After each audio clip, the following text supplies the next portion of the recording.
prosperity and progress in the region, because we cannot afford to have more poverty, unemployment on both sides of the border. We just cannot afford to deploy and commit our meager resources towards creating tension. Enough is enough. We need to really provide education, health, and medicine and jobs to our children, millions of our children, both sides of the divide. And if we did not act speedily, posterity will not forgive us. Therefore, I am absolutely ready and willing to have serious dialogue and discussion with our counterparts, Indians, provided they show sincerity of purpose and they show that they are ready to discuss issues which have really kept us at a distance over decades and creating tension, not promoting trade, not promoting investment. This has to come to a stop. And I am absolutely committed and ready to move forward, to provide an opportunity to our generations, to our future generations, and leave a legacy that finally we were able to realize the gravity of the situation.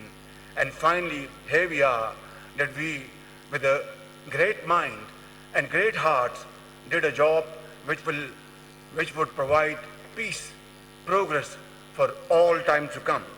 But the onus remains on India to take the necessary step for meaningful and result-oriented engagement.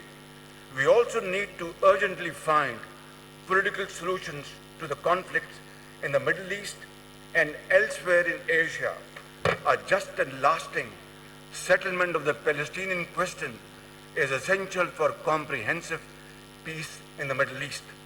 Mr. Chairman, we reaffirm our commitment to the SICA process and the concept of common, comprehensive, cooperative, and sustainable security in Asia.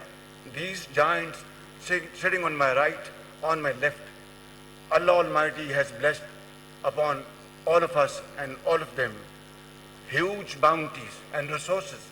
If we team our resources and efforts together, I have no doubts in my mind that Asia and joining parts can really stand up and walk with a sense of pride and achievement. Through meaningful interaction and constructive dialogue, we can build and bolster mutual confidence and trust. We are facing great difficulties, but I am undaunted by the sultry weather. I am one of those, along with you, who believe in eternal justice, believe in Allah Almighty.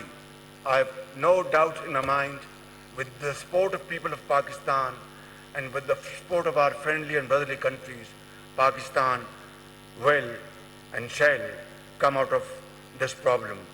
Thank you very much. God bless you.